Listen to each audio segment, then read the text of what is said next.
El horror oculto. H.P. Lovecraft. La sombra en la chimenea. Los truenos estremecían el aire. La noche que fui a la mansión deshabitada, en lo alto de la montaña de las tempestades, a buscar el horror oculto.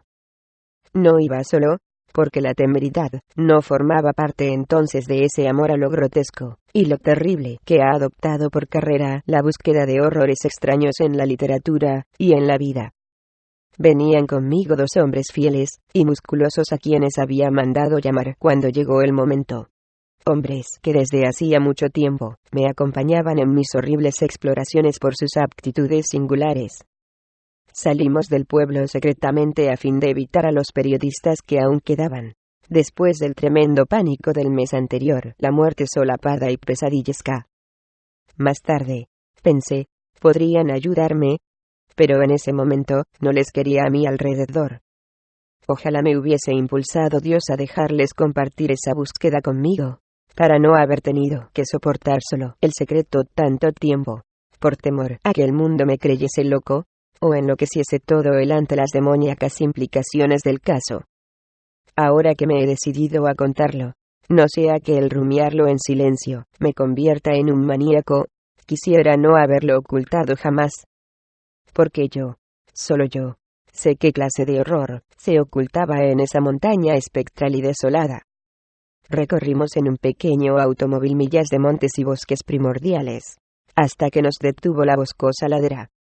El campo tenía un aspecto más siniestro de lo habitual, de noche, y sin la acostumbrada multitud de investigadores.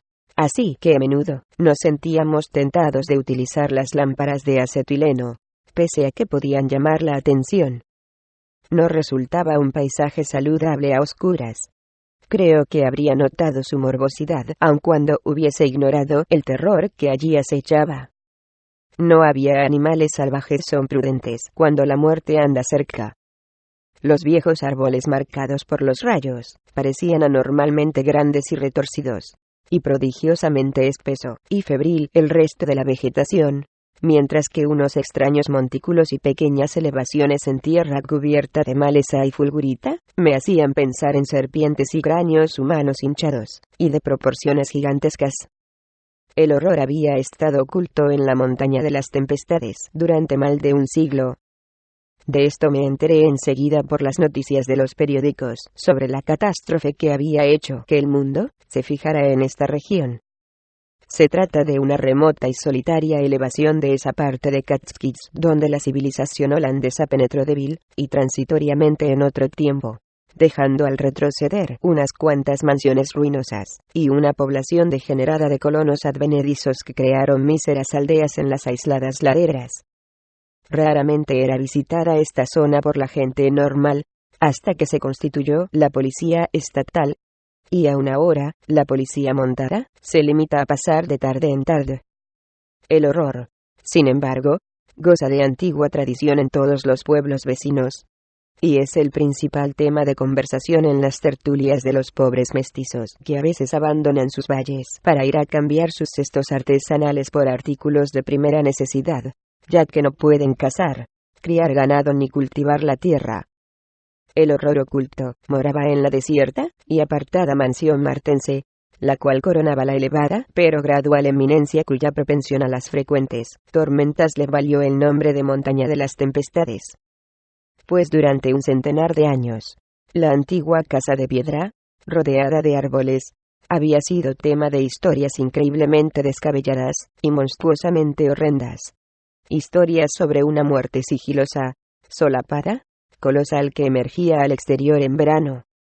Con gimoteante insistencia, los colonos advenedizos contaban historias sobre un demonio que cogía a los caminantes solitarios, después del anochecer, y se los llevaba, o los abandonaba en un espantoso estado de semidevorado desmembramiento, mientras que otras veces hablaban de rastros de sangre que conducían a la lejana mansión. Algunos decían que los truenos sacaban al horror oculto de su morada, y otros que el trueno era su voz fuera de esta apartada región. Nadie creía en estas consejas contradictorias y dispares, con sus incoherentes y extravagantes descripciones de un demonio vislumbrado. Sin embargo, Ningún campesino ni aldeano dudaba que la mansión martense daba cobijo a una macabra entidad. La historia local impedía semejante duda. Sin embargo, cuando corría entre los aldeanos algún rumor especialmente dramático, los que iban a inspeccionar el edificio no encontraban nunca nada. Las abuelas contaban extrañas consejas sobre el espectro martense, consejas concernientes a la propia familia martense, a la extraña disimilitud hereditaria de sus ojos, a sus monstruosos y antiguos anales, y al asesinato que había ocasionado su maldición. El terror que me había llevado a mí al lugar era la súbita y portentosa confirmación de las leyendas más delirantes de los montañeses. Una noche de verano, tras una tormenta de una violencia sin precedentes, la comarca se despertó con una desbandada de colonos advenedizos que ninguna ilusión podría haber originado. La horda miserable de nativos chillaba y contaba gimoteando que un horror indescriptible se había abatido sobre ellos, cosa que nadie puso en duda. No lo habían visto, pero habían oído tales alaridos en una de las aldeas, que inmediatamente supieron que la muerte reptante la había visitado. Por la mañana, los ciudadanos y la policía estatal siguieron a los sobrecogidos montañeses al lugar que, según decían, había visitado la muerte. Y en efecto, la muerte estaba allí. El terreno en el que se asentaba uno de los poblados de colonos se había hundido a consecuencia de un rayo, destruyendo varias de las chozas malolientes. Pero a este daño comprensible se superponía una devastación orgánica que lo volvía insignificante.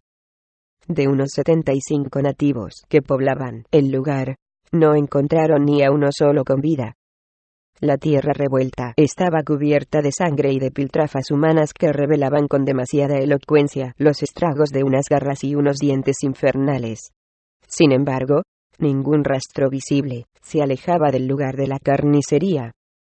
Todo el mundo convinó enseguida en que había sido ocasionada por alguna bestia feroz. A nadie se le ocurrió resucitar la acusación de que tales muertes misteriosas no eran sino sórdidos asesinatos habituales en las comunidades decadentes. Solo cuando descubrieron la ausencia entre los muertos de unas 28 personas renació tal acusación. Y aún así, resultaba difícil explicar la matanza de 50 por la mitad de ese número. Pero el hecho era que, en una noche de verano, había caído un rayo de los cielos, y había sembrado la muerte en la aldea, dejando los cadáveres horriblemente mutilados, mordidos y arañados. Los despavoridos campesinos relacionaron inmediatamente esta atrocidad con la embrujada mansión martense, aunque los pueblos se encontraban a más de 3 millas de distancia. La patrulla de la policía se mostró más escéptica e incluyó la mansión tan solo rutinariamente en sus investigaciones, y la descartó por completo al encontrarla vacía. Las gentes del campo y de los pueblos, sin embargo, registraron el lugar con minuciosidad. Volcaron cuanto encontraron en la casa, sondearon los estanques y las fuentes, registraron los matorrales, y dieron una batida por el bosque de los alrededores. Pero todo fue inútil, la muerte no había dejado otro rastro que la misma destrucción. Al segundo día de investigación, los periódicos comentaron el caso extensamente, después de invadir los reporteros la montaña de las tempestades. La describieron con mucho detalle, e incluían numerosas entrevistas que confirmaban la historia de horror que contaban las viejas de la comarca. Al principio seguí las crónicas, sin mucho entusiasmo, ya que soy experto en esta clase de horrores. Pero una semana después, percibí una atmósfera que despertó extrañamente mi interés. De modo que el 5 de agosto de 1921, me inscribí entre los reporteros que abarrotaban el hotel de Lefferts Corners, el pueblo más próximo a la montaña de las tempestades, y cuartel general reconocido de los investigadores. 3 semanas después, la deserción de los reporteros me dejaba en libertad para empezar una exhaustiva exploración de acuerdo con las pesquisas e informaciones detalladas que había ido recogiendo entre tanto. Así que esta noche de verano, mientras retumbaba distante la tormenta, dejé el silencioso automóvil, emprendí la marcha con mis 2 compañeros armados, y recorrí el último trecho sembrado de montículos, hasta la montaña de las tempestades, enfocando la luz de una linterna eléctrica hacia las paredes grises y espectrales que empezaban a asomar entre robles gigantescos. En esta morbosa soledad de la noche, bajo la balanceante iluminación, el enorme edificio cuadrado mostraba oscuros signos de terror que el día no llegaba a revelar. Sin embargo, no experimenté la menor vacilación, ya que me impulsaba una irrevocable decisión de comprobar cierta teoría. Estaba convencido de que los truenos hacían salir de algún lugar secreto al demonio de la muerte, e iba dispuesto a comprobar si dicho demonio era una entidad corpórea o una pestilencia vaporosa. Previamente, había inspeccionado a fondo las ruinas, de modo que tenía bien trazado mi plan. Elegiría como puesto de observación la vieja habitación de Jan Martense, cuyo asesinato desempeña un importante papel en las leyendas rurales de la región. Intuía vagamente que el aposento de esta antigua víctima era el lugar más indicado para mis propósitos. La habitación, que mediría unos 20 pies de lado, contenía, al igual que las demás habitaciones, restos de lo que en otro tiempo había sido mobiliario. Estaba en el segundo piso, en el ángulo sudeste del edificio, y tenía un inmenso ventanal orientado hacia el este, y una ventana estrecha que daba al mediodía, ambos vanos desprovistos de cristales y contraventanas. En el lado opuesto al ventanal, había una enorme chimenea holandesa, con azulejos que representaban al hijo pródigo, y frente a la ventana estrecha, una gran cama adosada a la pared. Mientras los amortiguados truenos iban en aumento, dispuse los detalles de mi plan. Primero até en el antepecho del ventanal, una junto a otra, 3 escalas de cuerda que había traído conmigo. Sabía que llegaban a una distancia conveniente respecto de la hierba, ya que las había probado. Luego, entre los 3, entramos arrastrando el armazón de una cama de otra habitación, y lo colocamos de lado contra la ventana. Echamos encima ramas de abeto, y nos dispusimos a descansar, con nuestras automáticas preparadas, descansando 2 mientras vigilaba el tercero. Así teníamos asegurada la huida, fuera cual fuese la dirección por la que surgiera el demonio. Si nos atacaba desde el interior de la casa, estaban las escalas del ventanal. Si venía del exterior, podíamos salir por la puerta y la escalera. Según lo que sabíamos, no nos perseguiría mucho tiempo, en el peor de los casos. Llevaba yo vigilando de las 12 de la noche a la 1 cuando, a pesar del ambiente siniestro de la casa, la ventana, sin protección, y los truenos y relámpagos cada vez más cercanos, me sentí dominado por un sueño invencible. Estaba entre mis 2 compañeros. Gord Bennett se encontraba al lado de la ventana, y William Tovey al de la chimenea. Bennett se había dormido, vencido por la misma anómala somnolencia que sentía yo, de modo que designé a Tovey para la siguiente guardia, a pesar de que cabeceaba. Era extraña la fijeza con que observaba yo la chimenea. La creciente tormenta debió de influir en mis sueños, pues en el breve rato que me dormí sufrí visiones apocalípticas.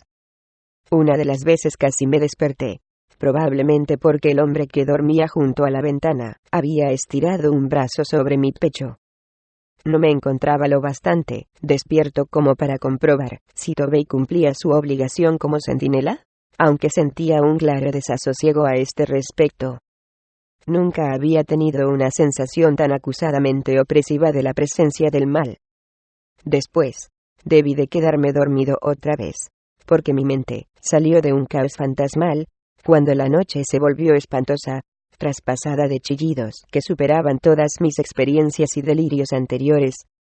Como en aquellos gritos, el más profundo terror y agonía humanos arañaban desesperada e insensatamente las puertas de ébano del olvido.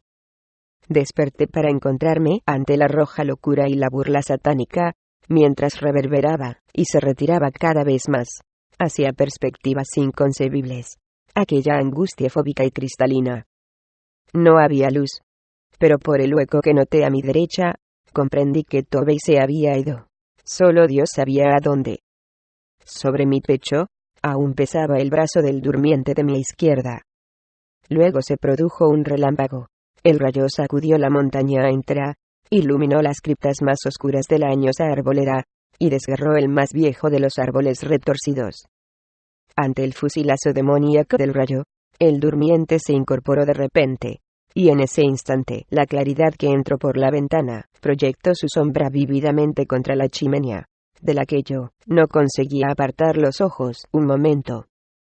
No comprendo cómo me encuentro vivo todavía, y en mi sano juicio. No me lo explico. Porque la sombra que vi en la chimenea no era la de Gord Bennett, ni de ninguna criatura humana, sino una blasfema anormalidad de los más profundos cráteres del infierno. Una abominación indecible e informe que mi mente no llegó a captar por completo, ni hay pluma que la pueda describir. Un segundo después, me encontraba solo en la mansión maldita, temblando, balbuceando. Gord Bennett y William Tovey habían desaparecido, sin dejar rastro, ni siquiera de lucha. Nunca más volvió a saberse de ellos. Y un muerto en la tormenta después de aquella espantosa experiencia en la mansión inmersa en la espesura. Tuve que guardar cama, agotado de los nervios, en el hotel de Lefferts Corners.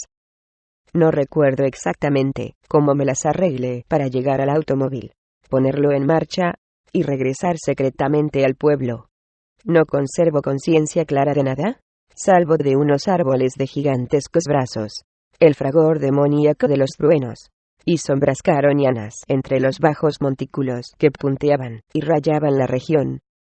Mientras temblaba y meditaba sobre lo que proyectaba aquella sombra enloquecedora, comprendí que al fin había vislumbrado uno de los supremos horrores de la tierra. Uno de esos males indominados de los vacíos exteriores cuyos débiles y demoníacos zarpazos oímos a veces en el borde más remoto del espacio, contra los que la piadosa limitación de nuestra vista finita nos tiene misericordiosamente inmunizados. No me atrevía a analizar o identificar la sombra que había percibido. Un ser había permanecido tendido entre la ventana y yo, aquella noche, y me estremecía cada vez que, irreprimiblemente, mi conciencia trataba de clasificarlo. Ojalá hubiese gruñido, ladrado o reído entre dientes. Al menos eso habría aliviado mi abismal terror. Pero permaneció en silencio. Había dejado descansar un brazo, un miembro en todo caso, pesadamente sobre mi pecho. Por supuesto, era orgánico, o lo había sido. Jan Martense, cuya habitación había invadido yo, estaba enterrado cerca de la mansión. Debía encontrar a Bennett y a Tovey, si aún vivían. Porque se los había llevado, y me había dejado a mí. La somnolencia es invencible, y los sueños son espantosos. Al poco tiempo, comprendí que debía contar mi historia a alguien. De lo contrario, me desmoronaría completamente. Ya había decidido no abandonar la búsqueda del horror oculto, porque en mi atolondrada ignorancia, me parecía que esa incertidumbre era peor que el pleno conocimiento, por terrible que éste pudiera ser. De modo que decidí en mi fuero interno qué camino seguir, a quién escoger para hacerle partícipe de mis confidencias, y cómo descubrir al ser que había aniquilado a 2 hombres, y había proyectado una sombra pesadillesca. A quienes conocía principalmente en Lefferts Corners era a los periodistas, algunos de los cuales aún seguían recogiendo los últimos ecos de la tragedia. Decidí escoger como compañero a uno de ellos, y cuanto más lo pensaba, más inclinado me sentía por un tal Arthur Munroe, un hombre moreno y delgado de unos 35 años, cuya formación, gustos, inteligencia y temperamento parecían distinguirle como persona que no se sujetaba a las ideas y experimentos convencionales. Una tarde de primeros de septiembre, Arthur Munroe escuchó mi historia. Desde el principio se mostró interesado y comprensivo. Y cuando terminé, analizó y abordó la cuestión con gran agudeza y juicio. Su consejo, además, fue eminentemente práctico, ya que sugirió que aplazásemos nuestra visita a la mansión Martense hasta haber obtenido más datos históricos y geográficos. A sugerencia suya, salimos en busca de datos sobre la terrible familia Martense, y descubrimos a un hombre que poseía un diario maravillosamente ilustrado y ancestral. Hablamos también largamente con aquellos mestizos de la montaña que no habían huido, en el terror y la confusión, a laderas más remotas, y acordamos efectuar, Antes de nuestra empresa final, un registro completo y definitivo de los lugares relacionados con las distintas tragedias de las leyendas de los colonos. Los resultados de esta exploración no fueron al principio muy alentadores, aunque una vez clasificados, parecieron revelar un dato bastante significativo. A saber que el número de horrores registrados era bastante más elevado en zonas relativamente próximas a la casa, o conectaban con ella mediante franjas de espesura morbosamente superdesarrollada. Es cierto que había excepciones. En efecto, el horror que había llegado a oídos del mundo había tenido lugar en un espacio pelado, igualmente distante de la mansión, y de cualquier bosque vecino a ella. En cuanto a la naturaleza y aspecto del horror oculto, nada pudimos sacarles a los asustados y estúpidos moradores de las chozas. Lo mismo decían que era una serpiente, como que se trataba de un gigante, un demonio de los truenos, un murciélago, un buitre, o un árbol que caminaba. Nos pareció fundado suponer, sin embargo, que se trataba de un organismo vivo enormemente sensible a las tormentas eléctricas. Y aunque algunas de las historias hablaban de alas, concluimos que su aversión a los espacios abiertos hacía más probable que estuviese dotado de locomoción terrestre. Lo único verdaderamente incompatible con esta hipótesis era la rapidez a la que tal criatura debía desplazarse para cometer todas las fechorías que se le atribuían. Al tratar más a los colonos, descubrimos que eran extraordinariamente amables en muchos aspectos. Eran simples animales que descendían poco a poco en la escala de la evolución debido a su desafortunada ascendencia, y a su aislamiento embrutecedor. Tenían miedo de los forasteros, pero poco a poco, se fueron acostumbrando a nosotros. Al final nos ayudaron muchísimo cuando talamos todos los grupos de árboles, y derribamos todos los tabiques de la mansión, en nuestra búsqueda del horror oculto. Cuando les pedimos que nos ayudasen a buscar a Bennett y a Toby, se mostraron sinceramente afligidos. Porque si bien querían ayudarnos, estaban convencidos de que ambas víctimas habían desaparecido de este mundo tan completamente como las gentes que ellos habían perdido. Por supuesto, sabíamos perfectamente que había muerto o desaparecido gran número de estas gentes, así como que los animales salvajes habían sido exterminados hacía mucho tiempo. Y temíamos que ocurrieran nuevas tragedias. A mediados de octubre nos encontrábamos perplejos debido a nuestra falta de progresos. Como las noches eran tranquilas, no se producían agresiones demoníacas de ningún género. Y la total carencia de resultados en el registro de la casa y del campo casi nos inclinaba a atribuir al horror oculto una naturaleza no material. Temíamos que llegara el tiempo frío y nos interrumpiera nuestras investigaciones, ya que todos coincidían en que, en general, el demonio permanecía tranquilo durante el invierno. El caso es que nos dominaba una especie de desesperada premura en la última inspección diurna de la aldea visitada por el horror. Aldea ahora deshabitada, a causa del miedo de los colonos. La desventurada aldea no tenía nombre siquiera, y estaba enclavada en una hondonada protegida, aunque sin árboles, entre D.S. elevaciones llamadas respectivamente Cone Mountain y Maple. Se encontraba más cerca de Maple que de Cone Mountain, y algunas de las toscas viviendas eran simples cuevas practicadas en la falda de la primera de las elevaciones. Geográficamente, se encontraba a unas 2 millas al noroeste de la montaña de las tempestades, y a 3 de la mansión rodeada de robles. El espacio entre la aldea y la mansión, unas 2 millas y cuarto desde el límite de la aldea, era enteramente campo raso, y consistía en una llanura casi horizontal, quitando algunos montículos de escasa elevación y aspecto sinuoso, y cuya vegetación la constituía casi exclusivamente la hierba, y unos cuantos matorrales muy dispersos. Tras estudiar la topografía de esta zona, concluimos finalmente que el demonio debió de llegar por Cone Mountain, cuya prolongación hacia el sur, cubierta de bosque, llegaba a poca distancia de la estribación más occidental de la montaña de las tempestades. Atribuimos de manera concluyente la elevación del terreno a un corrimiento de tierra desde Maple, en cuya ladera destacaba un árbol corpulento y solitario, desgarrado por el rayo que había hecho surgir al demonio.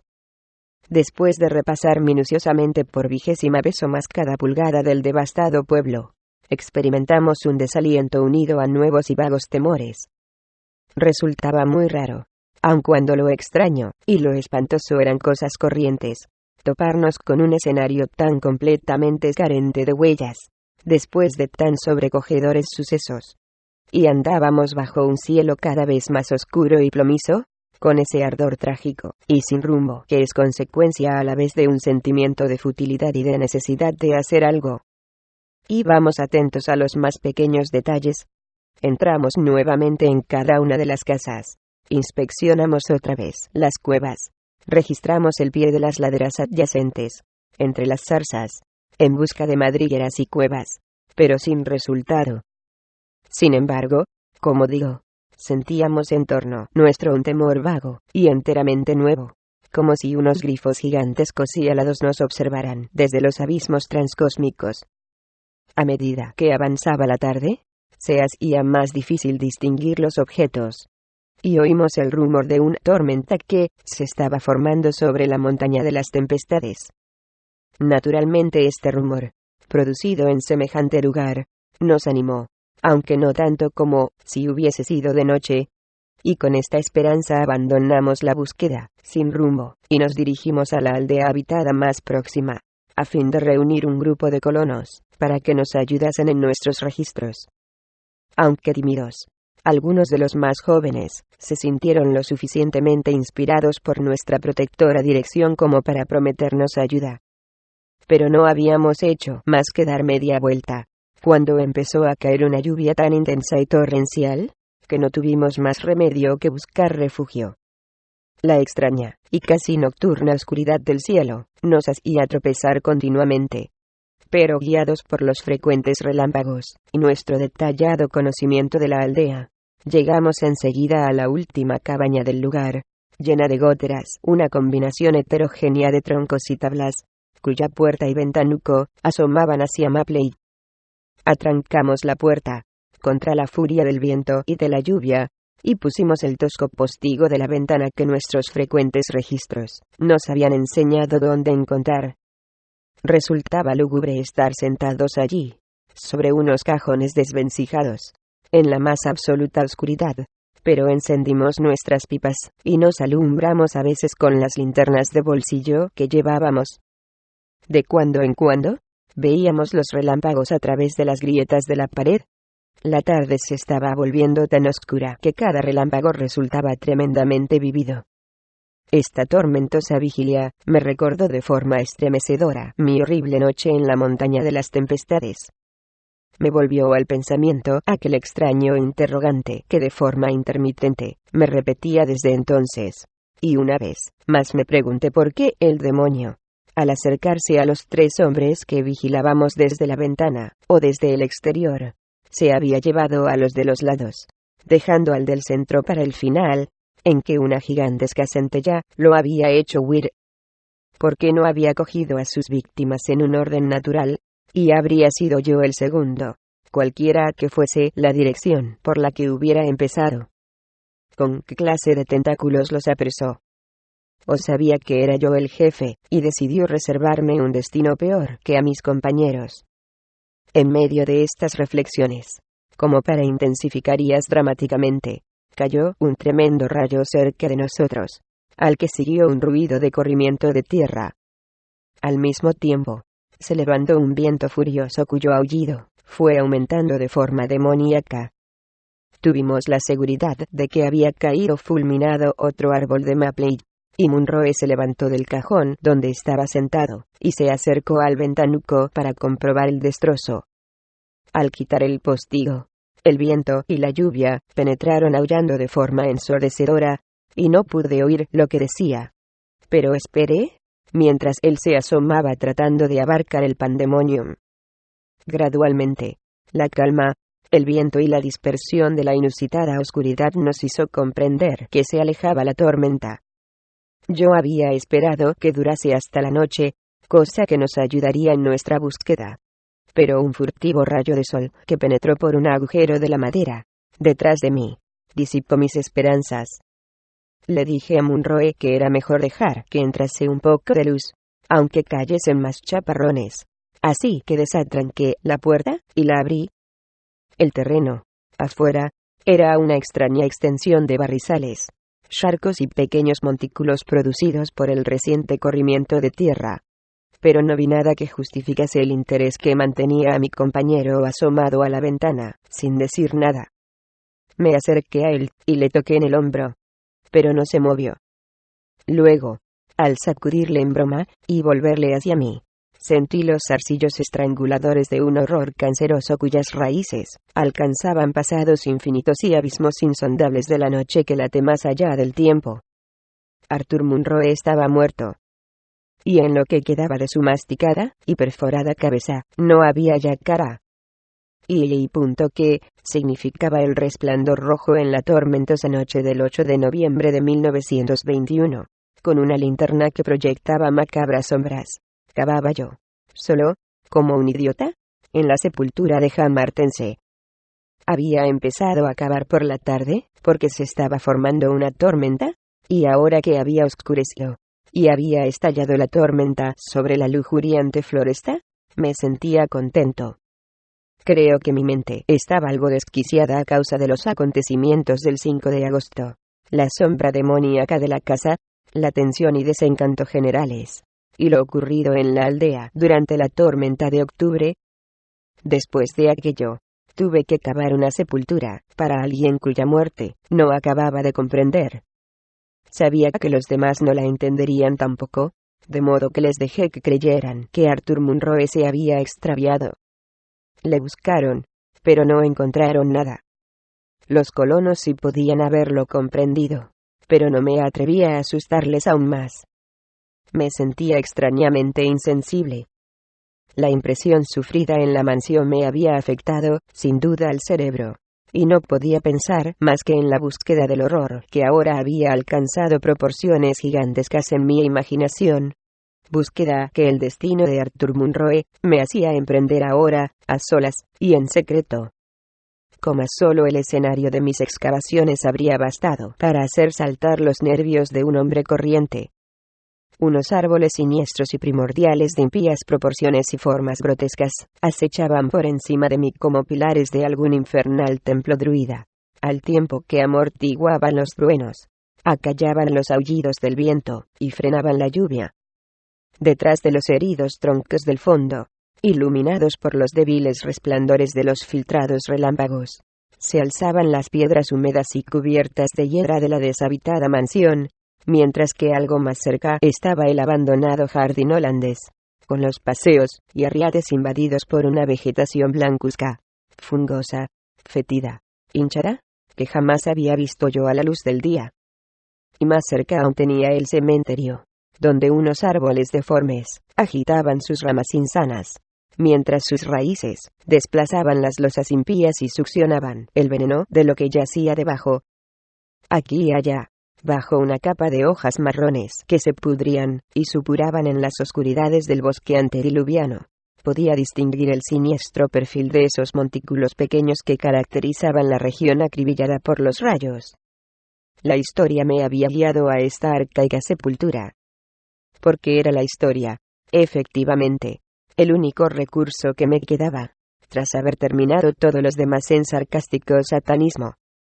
Ahora estaba convencido de que el horror oculto no era un ser material, sino un espectro con fauces de lobo que cabalgaba sobre los relámpagos de la medianoche. Y creía, por los cientos de tradiciones locales que Arthur Munroe y yo habíamos desenterrado en nuestras exploraciones, que era el espectro de Ham Martense, muerto en 1762. Y por esa razón cavaba yo ahora, como un idiota en su sepultura. La mansión Martense había sido edificada en 1670 por Gerrit Martense, acaudalado mercader de Nueva Ámsterdam a quien disgustaba el cambio del orden bajo el gobierno británico, y había construido este magnífico edificio en la cima de una boscosa elevación cuyo escenario solitario y singular era de su agrado. La única contrariedad importante con que tropezó en este paraje fueron las frecuentes tormentas de verano. Cuando eligió este monte para edificar su mansión, Miner Martense atribuyó las numerosas perturbaciones naturales a las peculiaridades de aquel año. Pero con el tiempo, se dio cuenta de que la región era especialmente propensa a tales fenómenos. Finalmente, viendo que estas tormentas le afectaban a la cabeza, acondicionó un sótano donde poder protegerse de los más violentos pandemoniums. De los descendientes de Gerrit Martense se sabe menos que de él mismo, ya que todos fueron educados en el odio a la civilización inglesa, y se les enseñó a no tratar con los colonialistas que la aceptaban. Sus vidas fueron enormemente retiradas, y la gente afirmaba que este aislamiento les volvió torpes de palabra y comprensión. Al parecer, todos estaban marcados por una extraña y hereditaria disimilitud en los ojos, tenían uno azul y el otro castaño. Sus contactos sociales se fueron haciendo cada vez más escasos, hasta que finalmente acabaron casándose con la numerosa clase servil que vivía en sus tierras. Muchas de las familias multitudinarias degeneraron, cruzaron el valle, y fueron a mezclarse con la población mestiza que más tarde produciría a los desdichados colonos. Los demás siguieron unidos tercamente a la mansión ancestral, volviéndose cada vez más exclusivistas y taciturnos, aunque adquiriendo una sensibilidad especial respecto de las frecuentes tormentas. Casi toda esta información llegó al mundo exterior a través del joven Jan Martense, que movido por una especie de inquietud, se alistó en el ejército colonial. Cuando llegó a la montaña de las tempestades, la noticia de la convención de Albany. Él fue el primero de los descendientes de Gerrit que vio mundo. Y al regresar en 1760, después de 6 años de campaña, su padre, sus tíos y sus hermanos le odiaron como a un intruso, a pesar de sus ojos desiguales de Martense. Ya no podía compartir las rarezas y prejuicios de los Martense, ni le excitaron las tormentas de la montaña como antes. En cambio, le deprimía el entorno, y escribía a menudo a su amigo de Albany sobre sus proyectos de abandonar el techo paterno. En la primavera de 1763, Jonathan Gifford, el amigo de Jan Martense que vivía en Albany, se sintió preocupado por su silencio, especialmente por la situación y las peleas que sabía que había en la mansión Martense. Dispuesto a visitar personalmente a Jan, se internó por las montañas a caballo. Su diario constata que llegó a la montaña de las tempestades el 20 de septiembre, encontrando la mansión en avanzado estado de decrepitud. Los sombríos Martense de extraños ojos, cuyo aspecto impuro y animal le impresionó sobremanera, le dijeron con acento torpe y gutural que Jan había muerto. Insistieron en que le había matado un rayo el otoño anterior, y ahora estaba enterrado detrás de los hundidos y abandonados jardines. Enseñaron el lugar de la sepultura al visitante, unos palmos de tierra pelada, y sin señales. Hubo algo en la actitud de los Martense que despertó en Gifford un sentimiento de repugnancia y recelo. Y una semana más tarde, regresó con una pala y un pico, dispuesto a abrir la fosa de nuevo. Encontró lo que se había temido, un cráneo cruelmente aplastado como por unos golpes salvajes. De modo que regresó a Albany y denunció formalmente a los Martense de haber asesinado a un miembro de la familia. No había pruebas legales, pero la noticia se propagó rápidamente por toda la región. Y a partir de entonces, el mundo condenó a los Martense al aislamiento. Nadie quiso tratos con ellos, y evitaron su apartada residencia como un lugar maldito. Ellos, por su parte, se las arreglaron para vivir independientemente con el producto de sus tierras, puesto que las luces que, ocasionalmente se veían en la casa desde los montes lejanos, atestiguaban que aún vivían. Dichas luces se estuvieron viendo hasta 4810. Pero hacia el final, se hicieron muy infrecuentes. Entretanto, empezó a correr a propósito de la mansión de la montaña un sinfín de leyendas infernales. El lugar fue doblemente evitado, y dotado de toda clase de historias que la tradición fue capaz de proporcionar. Siguió sin ser visitada hasta 1816, en que la prolongada ausencia de luz en ella llamó la atención de los colonos. Una partida de hombres efectuó entonces un reconocimiento, encontrando la casa desierta y parcialmente en ruinas. No descubrieron ningún esqueleto, así que supusieron que se habían marchado. Al parecer, el clan se había ido hacía varios años, y los improvisados cobertizos revelaban lo numerosos que eran antes de su emigración. Su nivel cultural había descendido muchísimo, como probaba el deterioro del mobiliario y la vajilla de plata esparcida, sin duda abandonada mucho antes de que sus propietarios se marcharan. Pero aunque los temidos martenses se habían ido, la encantada casa continuó causando temor. Temor que se intensificó cuando nuevos y extraños rumores vinieron a inquietar a los decadentes montañeses. Allí siguió, desierta, temida, y vinculada al espectro vengativo de Jamartense. Y allí seguía aún, la noche en que cavaba yo en la sepultura de Jamartense. He calificado de idiota mi prolongado cavar, y así era, efectivamente, por su objeto y su método. No tardé en desenterrar el ataúd de Jamartense que ahora allá solo contenía polvo y salitre. Pero en mis ansias furiosas por exhumar su fantasma, seguí cavando terca, irracionalmente más abajo de donde había reposado. Sabe Dios qué era lo que yo esperaba encontrar. Yo solo tenía conciencia de que cavaba en la sepultura de un hombre cuyo espectro acechaba por la noche.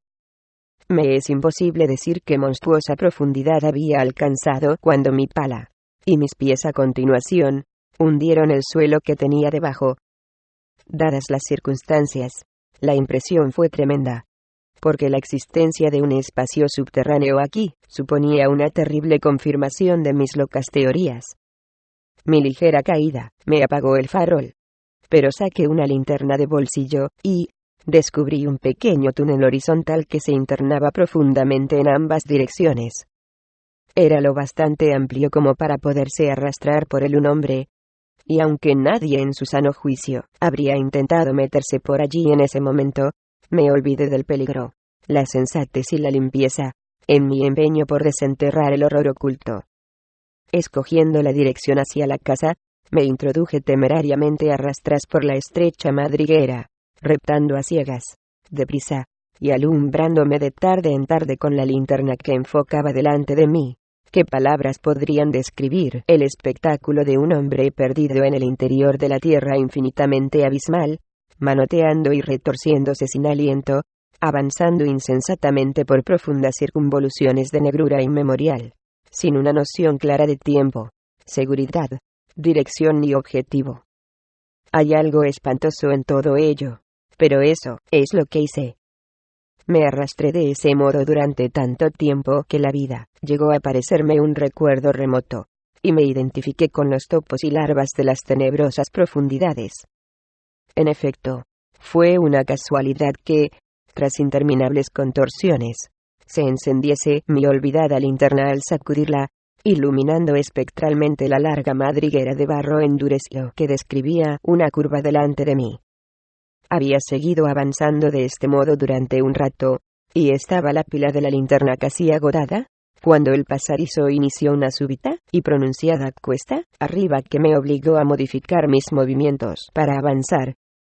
Y al levantar la vista, sin previo aviso, vi brillar a lo lejos dos reflejos demoníacos de mi agonizante luz.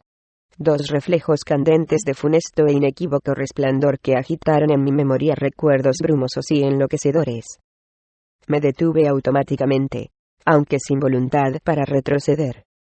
Los ojos se acercaban, aunque solo pude distinguir una garra del ser al que pertenecían. Pero, ¿qué garra? Luego, muy arriba, sonó débilmente un estampido que reconocí. Era el trueno violento de la montaña que estallaba con histérica furia. Sin duda, llevaba un rato reptando hacia arriba, ya que ahora tenía la superficie bastante cerca. Y mientras estallaban los truenos amortiguados, aquellos ojos seguían mirando fijamente con perversidad. Gracias a Dios, no supe entonces lo que era. De lo contrario, no habría sobrevivido. Pero me salvó el mismo trueno que lo había invocado, porque tras una mortal espera, reventó en el cielo uno de esos frecuentes estampidos de la montaña cuyas huellas había observado yo aquí y allá, en forma de heridas de tierra removida y fulguritas de diversas dimensiones. con furia ciclopea, se enterró, retorciéndose en la tierra, por encima de aquel detestable pozo, cegándome y ensordeciéndome, aunque no llegó a hacerme perder el conocimiento. Seguí arañando y avanzando desesperadamente en el caos de tierra que caía y se deslizaba, hasta que la lluvia que me mojaba la cabeza me serenó, y vi que había llegado a la superficie de un lugar familiar, una zona en pendiente, y sin árboles, en la ladera sur de la montaña. Los constantes relámpagos iluminaban, y sacudían el terreno revuelto, y los restos del curioso montículo que descendía de la parte superior y boscosa de la ladera. Sin embargo, no había nada en todo aquel caos que indicase por dónde había salido yo de la fatal catacumba. Mi cerebro era un caos tan grande como la tierra. Y cuando un rojo resplandor, a lo lejos, iluminó el paisaje por el sur, apenas tuve conciencia del horror que acababa de soportar. Pero, cuando 2 días después los colonos me dijeron qué significaba aquel resplandor rojo, mi horror fue más grande que el que me había producido la zarpa y los ojos de la embarrada madriguera. En una aldea a 20 millas de distancia, había tenido lugar una orgía de terror a continuación del rayo que me había permitido a mí salir de la tierra, y un ser indescriptible se había precipitado desde un árbol a una choza de frágil tejado. Había cometido una atrocidad, pero los colonos habían prendido fuego a la choza frenéticamente, antes de que aquel ser pudiese escapar. Había cometido el estrago en el mismo instante en que la tierra se desplomó sobre la entidad de la garra y los ojos. Y el horror en los ojos. Nada puede haber normal en la mente del que, sabiendo lo que yo sabía sobre los horrores de la montaña de las tempestades, va a solas en busca del terror que se ocultaba en dicho lugar.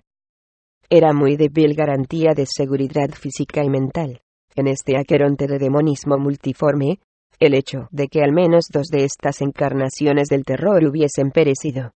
Sin embargo, proseguí mi búsqueda con celo cada vez mayor, a medida que los sucesos y las revelaciones se hacían más monstruosas.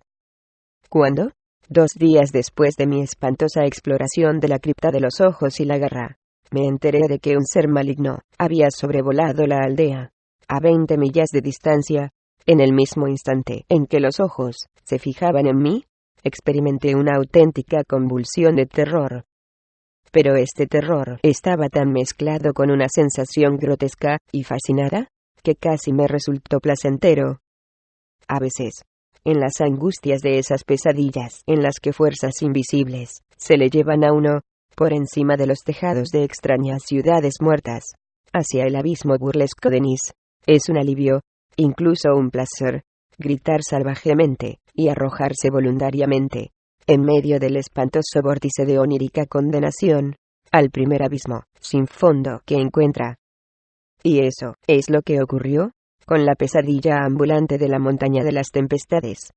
El descubrimiento de que los monstruos habían estado ocultos en dicho lugar me produjo finalmente unas ansias locas de zambullirme en la tierra de esa región maldita, cavar con las manos desnudas y sacar a la muerte que acechaba en cada pulgada del suelo ponzoñoso. En cuanto pude, fui a la tumba de Jamartense y cavé en vano donde había cavado antes. Un desprendimiento de tierra había borrado, sin duda, toda huella del pasadizo subterráneo, y la lluvia había cegado de tal modo la excavación que no me fue posible averiguar hasta dónde había ahondado el día anterior. Emprendí también una penosa caminata a la aldea donde había ardido la devastadora criatura, aunque encontré poca compensación a mi esfuerzo. En las cenizas de la desdichada choza descubrí varios huesos, pero evidentemente ninguno pertenecía al monstruo. Los colonos dijeron que solo había habido una víctima, pero esto me pareció una imprecisión, ya que además de un cráneo humano completo, encontré un fragmento óseo que parecía ser de otro cráneo en algún tiempo humano. Y aunque habían visto la rápida caída del monstruo, nadie fue capaz de describirme el aspecto de dicha criatura. Quienes presenciaron el suceso decían simplemente que era un demonio. Examiné el gran árbol donde se había posado, pero no vi huellas de ninguna clase. Traté de buscar algún rastro en la espesura del bosque, Pero en esta ocasión, no pude soportar la visión de aquellos troncos morbosamente grandes, ni de aquellas raíces que, como serpientes gigantescas, se retorcían perversamente antes de hundirse en la tierra. Mi siguiente paso fue estudiar de nuevo con cuidado microscópico la aldea deshabitada que con más frecuencia había visitado la muerte, y donde Arthur Munroe había visto algo que no pudo contar. Aunque mis estériles inspecciones anteriores habían sido extraordinariamente meticulosas, ahora tenía nuevos datos que comprobar. Pues la macabra excavación de la fosa me había convencido de que al menos en una de sus fases, la monstruosidad había sido una criatura del subsuelo. Esta vez, el 14 de noviembre, concentré mi búsqueda especialmente en las laderas de Cone Mountain y Maple, que dominaban la desventurada aldea, prestando especial atención a la tierra desprendida del corrimiento que presentaba esta última elevación. Durante el registro de la tarde, no saqué nada en claro, y empezaba a oscurecer cuando me encontraba en lo alto de Maple contemplando la aldea y la montaña de las tempestades, al otro lado del valle. Había habido una espléndida puesta de sol, y ahora salía la luna, casi llena, derramando su resplandor plateado sobre el llano, la ladera distante de la montaña, y los extraños montículos que se levantaban aquí y allá. Era un paisaje pacífico y arcaico, pero consciente de lo que se ocultaba en él, lo odié. Odié la luna burlona, el llano hipócrita, la montaña supurante, y aquellos montículos siniestros.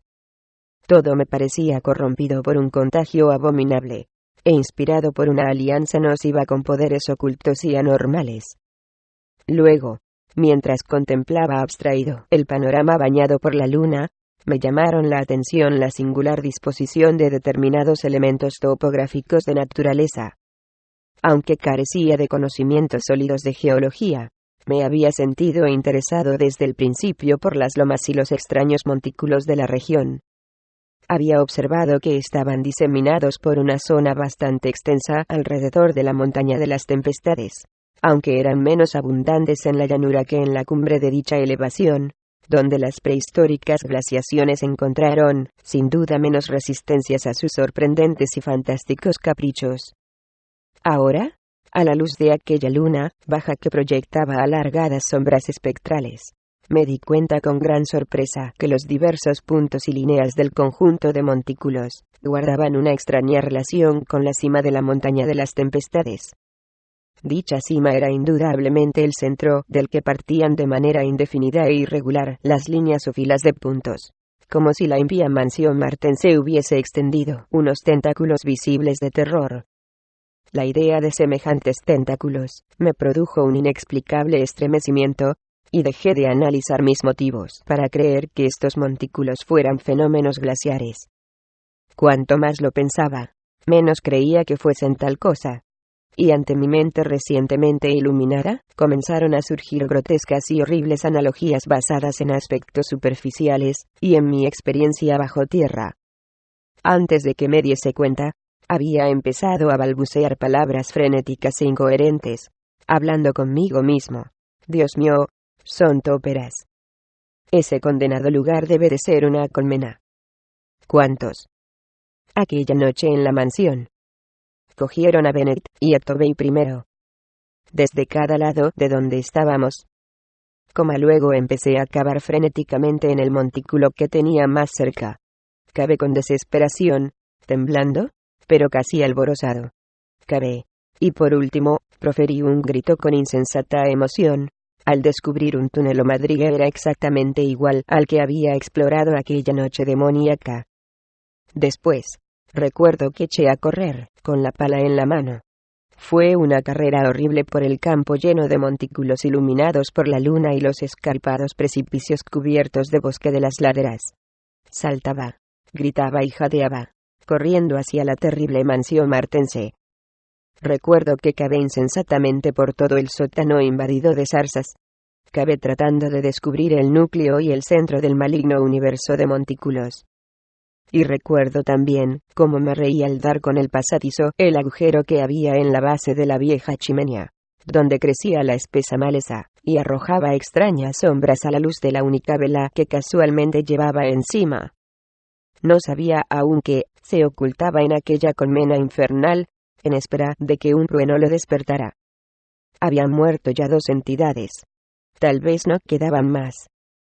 Pero aún sentía en mí la ardiente determinación de llegar hasta el más recóndito secreto del terror, que de nuevo me parecía definido, material y orgánico. Mi indecisión entre inspeccionar el pasadizo inmediatamente, solo, con mi linterna de bolsillo, o tratar de reunir un grupo de colonos para efectuar el registro, fue interrumpida un momento después por una súbita ráfaga de viento que me apagó la vela y me dejó completamente a oscuras. La luna había dejado de filtrar su resplandor a través de las grietas y aberturas que tema encima de mí, y con una sensación de alarma presagiosa, oí que se aproximaba el rumor siniestro y significativo de una tormenta. Una confusa asociación de ideas se apoderó de mi cerebro, impulsándome a retroceder a tiendas hacia el rincón más alejado del sótano. Mis ojos, sin embargo, no se apartaron un solo instante de la horrible abertura abierta en la base de la chimenea, y empecé a distinguir vagamente los ladrillos y la maleza, a medida que los lejanos relámpagos lograban traspasar la espesura exterior y filtrarse por las grietas de lo alto de las paredes. Cada segundo sentía que me consumía una mezcla de miedo y de curiosidad. ¿Qué haría surgir la tormenta? O quizá no quedaba nada ya que pudiese surgir. Guiado por el resplandor de un relámpago, me aposté tras un espeso matorral desde el que podía ver la abertura, sin delatar mi presencia. Si el cielo es misericordioso, algún día borrará de mi conciencia la escena que presencié, y me dejará vivir mis últimos años en paz. Ahora ya no puedo dormir por la noche, y tengo que tomar narcóticos cuando truena. Aquello salió de pronto, inesperadamente. Surgió un demonio, escabulléndose como una rata de los abismos profundos e inimaginables. Un jadeo infernal, y un gruñido ahogado. Luego, del agujero de la chimenea, irrumpió una vida multitudinaria y leprosa, un flujo nauseabundo, engendro nocturno de orgánica corrupción, más devastadoramente horrenda que los más negros conjuros de la locura y la morbosidad mortal. Bullía, hervía, se elevaba, borboteaba como una baba de serpientes, se contorsionaba al emerger del boquete, extendiéndose como un contagio séptico, manando del sótano hacia todas las salidas, desbordándose por el bosque maldito y tenebroso para derramar en él el pavor, la locura y la muerte. Solo Dios sabe cuántos eran. Miles quizá. Resultaba espantoso verlos brotar en esas cantidades a la luz intermitente de los relámpagos. Cuando empezaron a disminuir lo suficiente como para poderlos distinguir como organismos separados, vi que eran como demonios o simios deformes, enanos y peludos. Caricaturas monstruosas y diabólicas de la tribu de los monos. Eran espantosamente mudos. Apenas se oyó un chillido cuando uno de los rezagados se volvió con la habilidad de una larga práctica, sació su hambre en un compañero más débil. Los demás se abalanzaron sobre los restos y los devoraron con babeante fruición. Acto seguido, a pesar de mi aturdimiento, efecto de mi repugnancia y mi pavor, triunfó mi morbosa curiosidad. Y cuando la última de las monstruosidades surgió viscosamente de aquel mundo inferior de desconocida pesadilla, saqué mi pistola automática y disparé, camuflando el estampido con los truenos. Estridentes, escurridizas sombras torrenciales de viscosa locura, persiguiéndose por los interminables y sangrientos corredores de cielo púrpura y fulgurante. Fantasmas informes y mutaciones calidoscópicas de un escenario macabro y recordado. Bosques de robles monstruosos, e hinchados cuyas raíces se retuercen como culebras y succionan el jugo abominable de una tierra hirviente de demonios caníbales. Tentáculos que emergen a tientas de subterráneos núcleos, dotados de pólipos a perversión. Insanos relámpagos por encima de muros infernales cubiertos por una hiedra maligna y arcadas demoníacas ahogadas por una vegetación fungosa.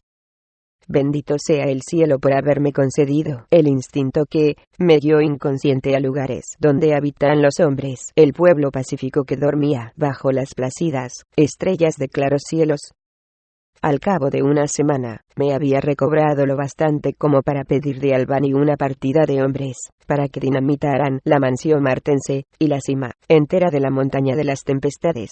Cegarán todas las madrigueras y talarán determinados árboles hinchados cuya mera existencia representaba un insulto a la cordura.